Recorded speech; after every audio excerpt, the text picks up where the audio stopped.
Hello everyone, this is the great Lord and Master, Osiron, the Eternal, for a sort of a vlog on my ongoing experiments with higher sexuality. Yesterday I had an accidental miss. I was at 72 days over 44, which is a decent run. I'm happy with that. Anything over 30 days I'm happy with, sort of, you know what I mean? But yeah, so I'm not upset about that run, but I was also really pushing the envelope too, though. I was really playing with fire yesterday. I was really almost asking for it. Not really asking for it, but I was playing dangerously. So, then all it takes is the slightest mistake, and then the game's over. You know what I mean? That's what happened yesterday. And the fucking actual ejaculation itself was like a fucking nuclear explosion, man. It was fucking intense. It was really fucking, it was really intense. So, I think that you want it to be that way. I think if you're going to ejaculate accidentally, you want it to be as powerful as you can make it be, because you want to completely purge your system of any residual energetic build-up at that point, because so I guess the idea would be, if you are going to ejaculate, make sure it's a really good one, and that will happen if you're not trying to ejaculate, because the game is, the goal is to not ejaculate. I never just say fuck it and ejaculate, never anymore. In the past I may have done that, but never now, because see, what happens is things change dramatically once you once you get used to going more than 30 days without ejaculating, and then if you ejaculate, the game changes a lot. The effect in your body is a lot more noticeable than if you just fucking ejaculate every day or even once a week. Because I've had arguments with people about this who say, "Oh no, that doesn't fucking affect me. I ejaculate all the time and I don't feel that." And the answer to that is, no shit, you don't feel that. It's because you're fucking used to it.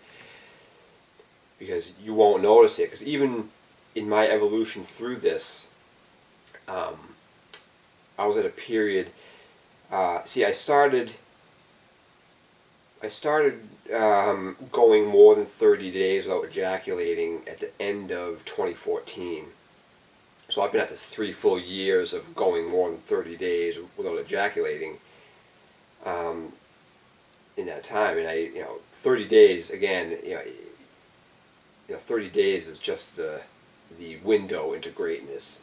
I always want to go a lot deeper, because my run before this last one was 288 days, and that's 9 full months. That was fucking amazing. And this time was good too. It was just over 2 months, So, but anyways, before the end of 2014, I was ejaculating. As a matter of fact, that year of 2014, my average was about 7 point something days. So I was ejaculating once a week. And I really didn't notice the effects of the ejaculation that much. Yeah, a little bit, but not like now. Because in those years before that, I would easily have no problem, getting into a sexual encounter the very next day after an ejaculation without thinking twice. And back in those days, I would have what would be called 0 days every now and then, and that is a bad thing. But what happens with that is, if you ejaculate and then you have sex the next day, or masturbate the next day, and you ejaculate the very next day, that goes as a 0 because you didn't go 1 full day, so that's a 0 day. And I would have those every now and then, and that didn't affect me in the least. But now, because I'm used to going so deep for so long, the last thing I want to fucking do is engage in sexuality of any type on that 0 day, or even for like 2 or 3 days after that. The last thing I want to do is engage in sexuality at all, because you just don't want to. Your body just went through a fucking trauma, intense trauma. You know what I mean? And it is intense. Believe me, it is. I mean, ejaculation fucking sucks. Basically, it does. It's awful. And that's how you're starting to get really good at this game, is when you feel that way. Because if you're a person who thinks you fucking know what you're doing in this, and you fucking like to ejaculate still, you don't really know what's going on yet. Because once you start to know, once you cross that line and get into the higher realms, the last thing you would ever want to do is ejaculate. Ever. I mean, the last thing you want to do is ejaculate, because it fucking sucks. It's all shit, man. Even the sensation of ejaculation itself, which most men crave and are addicted to, fucking sucks in comparison to the dynamo of sexual energy you're generating and channeling through your body in a sexual encounter. And then, if you don't ejaculate, that energy stays with you, flowing through your body all the time. It never goes away. It's always there. And then when you ejaculate, though, that just fucking, it's like getting hit by a fucking train. It's like getting hit by a meteor. Any analogy for just complete annihilation of energy that's you could use in regard to that. So it's sort of like a way that I can tell if someone knows what they're talking about in regards to higher sexual power or not. Because if they still like to ejaculate, or if they even say it doesn't phase them, well, I know they just haven't gone deep enough yet, because this is real fucking power. And the place where I really notice it the most is in the morning, when I wake up after the Ground Zero episode. Because it really does feel like a hangover. It really does. I mean, you wake. It's just like a hangover. It's like when if you've been partying and drinking, and you had a great wild night drinking and shit, and then you fucking go to bed, and then you wake up in the morning, and you wake up, and you're sort of like the realization that you're fucking in a hangover state. It fucking sort of just creeps up on you, and you're like, oh fuck. It's the same exact thing. It's just not quite as bad as an alcohol hangover, because with an alcohol hangover, you poison your body. But with this, the only thing that happened was just a massive energetic disruption. Really, it's like a nuclear blast went off. It's all you can feel in your body is that there was a massive energetic disruption. That, you can't. I don't think you could prove this, but it's not just physical, because there is actual real physical hormonal disruptions that take place in the body when you ejaculate. And the three main ones are oxytocin, prolactin, and dopamine. Those three hormonal disruptions affect your body powerfully, and it takes about 17 days for your body to naturally recover from that. So if you're a man who's ejaculating even once a week, you're not going to notice the effects of the ejaculation, because you're basically always in a perpetual hangover state, and you're just so used to it that it just doesn't phase you anymore. And because I was that person, because I didn't start really getting back into this game until it was like sometime in either the end of 2010 or the beginning of 2011, or maybe even mid 2011, sometime like that. That's when I started getting back into sexual energy cultivation again. And it was from 2011 to 2014 when my average was probably about every 5 days I would ejaculate. So I was basically, and it takes, in the effects of the ejaculation don't peak as far as the physical hormonal disruption until 4 days after the ejaculation. So all the hormones that get disrupted take 4 days to reach their worst points before they start to recover again. So it's not like you have a ejaculation and as soon as you have the ejaculation you start getting better again. No, things get worse for 3 or 4 days and then they start to naturally recover again.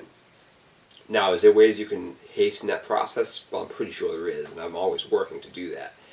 And one of the ways that you do that is just get back into heightened sexual states without ejaculating again, and that should restabilize things. But you really don't want to go too fast either, because I said yesterday at one point, I said handling the energetic discharge of an ejaculation is as much of a skill as not ejaculating in the first place.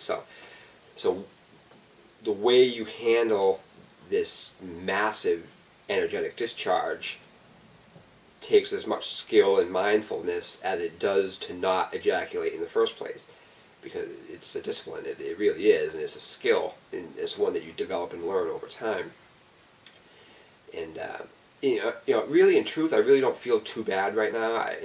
This morning I felt like shit. I was in that hangover frame of mind when I was in bed, and I could feel it. But I don't really feel too bad right now. But again, you just gotta take it easy, because I can still feel the disruption. So I'm just gonna take it easy today. I'm gonna. Tomorrow, and I probably won't get back into the sexual energy working again until Friday at the earliest. So I'll take 3 days off, and I won't touch anything at all. Oh, and also, in case I didn't mention this, I might not have, I forget. When I say 72, because this run was 72 over 44, and what that means is I went 72 days without ejaculating, and the 44 means I went 44 of those days I was engaged in sexuality with direct phallic stimulation, either through masturbation or sex with someone else. So that's what that means. 72 over 44 means 44 of those 72 days I was engaged in deep phallic stimulated sexuality. Because it's not enough, again, I got to emphasize this, abstinence is not enough. I mean, if you're fucking, I have a presentation about this called No Fap Abstinence Bullshit, because there is a thing out there where people think that abstaining from sexuality altogether is the way to go, and that's not the way to go, because sexual energy is something to be used. And you have to channel it through your body. As a matter of fact, your body, your sexual power will only be as good as your body is tuned to be able to handle it. So your body, the condition of your physical body, is the gauge of how good your sexuality will be able to be. That's why I fucking practice yoga. That's why I work out. That's why I care for my body, because the better and more healthy and fit your body is, the higher sexual states you can handle. Because if your body isn't fit and strong and capable, you won't be able to handle the energetic flow that flows through your body. It's like a wire. It's just like electricity in a lot of ways, because you can't send a huge voltage or amperage through a flimsy fucking wire. It's gonna fucking blow. So your body is your wire in this case. So your body has to be conditioned and strong and fit to be able to handle the energetic fucking amperage of the sexual energy. Otherwise, you're gonna ejaculate. It takes a lot to not. I mean, it's a real working skill not to ejaculate, because you are channeling this fucking energy through your body at massive volumes, and all it takes is the slightest lack of concentration or the slightest physical mistake, and you're going to fucking go over the edge and ejaculate. And then the game's over for another fucking 17 days until your body recovers. And I say 30 days because 30 days, See, I consider 30 days the first window of success. So, so what that means is, if for some reason I was to ejaculate before 30 days, I would be livid. I would be fucking furious at myself. Because I consider the first 30-day gateway after ground zero to be the beginning of the arena again. So everything before that 30 days is just me sort of healing my body in the energetic aspect of the sexuality within my own body. And then once I cross that 30-day line, then I'm back in the game playing for higher stakes again. And even still, I even noticed that things don't really start to even get really, really powerfully good, next level, higher fucking level shit until after even 60 days. It sort of goes in increments. The longer you go, breaking it into 30-day windows, the better it gets over time. It's sort of like a sexual energy maturation that gets better and better and better. Because there is a real trauma that goes on energetically in the body, and I think, I know, but again, you just can't really prove some things that that is beyond the physical. Because there is a real physical disruption, as I said, with the hormonal disruptions, but again, as far as the sexual energy or the kundalini aspect that can't really be measured, there is a aspect to that that is intangible and unquantifiable, and the only way you really know it's there is by the feelings and the inner knowing in your body via health and beauty and all these things, things that can't really be measured. And so that's that, yeah. So this is just a sort of a vlog, because it's important to document this. Like some people might be thinking, why would you even fucking do this? Because it's like the trip reports. It's important to monitor and document your progress. It's important to document and monitor your progress so you can look back and see where you were and see what was going on and see how you can fix things. Because one of the things that if you put it this way, if you're engaged in higher sexuality training, you really do, especially in the beginning, but you are going to want to have accidental ejaculations every now and then, because you always want to be pushing the envelope. So the last thing you want to do is just get into a comfortable zone and sort of just like atrophy there and just never push the boundaries. That's not what you want to do. You always want to push the boundaries. You're always pushing the envelope and pushing what your body can physically stand as far as the sexual energy goes. So when I'm deep in these sexual states, man, my body is fucking channeling hyper intense amounts of energy, and I'm always pushing the boundary of how much I can stand. I'm always pushing what I can take, because there's a fucking, and that's, ejaculation is really a symptom of that wall.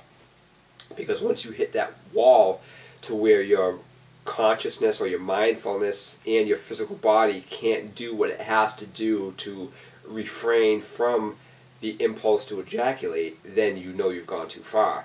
So I'm always pushing that boundary, because I always want to get better and better and better, and I always want to be able to channel more energy and power than I could before. So this is a continual work, and documenting these videos is part of that. And because if there's one thing, like, if I'm going to have an accidental ejaculation, I want to use that energy in the most positive way I can, and learning from what went wrong this time is a good way to do that. But you can also use the sexual energy in magical workings too. Like, I always imagine, during one of these discharges, like, if there's anything negative, feeding off of me, or any type of negative vibe, any type of dark magic or anything like that, and I have this nuclear, cataclysmic, energetic fucking release at that moment, I just imagine anything that's negative, that may be feeding off of me or anything like that, just instantly fucking vaporizes, like it was in a nuclear blast, you know what I mean? So I like to use the energy like that if I can. I'm always trying to maximize results. So I'm always trying to take the negatives and make them as positive as I can, and I'm always pushing the boundary of what I can handle as far as the positive aspects go. I'm always trying to channel more power, because truthfully, man, it's a mandate from the universe to usurp God. You should always be increasing your power and your abilities, better and better and better and more powerful every day. Constant, as Tony Robbins said, Kanai, the discipline of Kanai, constant and never-ending improvement. That's back in the Tony Robbins days when I was in cause I used to listen to Tony Robbins way back in the day, in the beginning of this. So, and guys like that, everyone goes through that. Everyone goes through the self-help fucking craze and phase, and then everyone goes into the occult phase where they start reading books and everyone's quoting Aleister Crowley, and everyone thinks Kabbalah is fucking good, and everyone thinks fucking all this shit is fucking... Most of occultism, the honest fucking truth about it, most of occultism is shit. Most of everything that's presented in occult circles is fucking shit. Really, it is, because, as I said yesterday, knowledge, truth doesn't come from books. Inspiration and ideas and inspiration come from books. Truth comes from the logos. So you have to get in touch with your inner self, and the best way to do that is via meditation. So if you want to know the truth, spend 30 minutes a day in silent meditation, and the truth will be revealed to you. And then the inspiration will come via books, mentors, other people, and ideas from a myriad of sources. But truth doesn't come from books. And that's one of the problems of Abrahamism. Those fucking lunatics think that the truth is written in those fucking books, the Bible, the Quran, and all that shit, the Talmud, and all of that. That's not the truth. That's only fucking written down words from people who think they know the truth, or psychopaths who are trying to enslave you in the case of the Talmud. But, alright, so that's it. Hopefully I covered everything. Thank you, and namaste.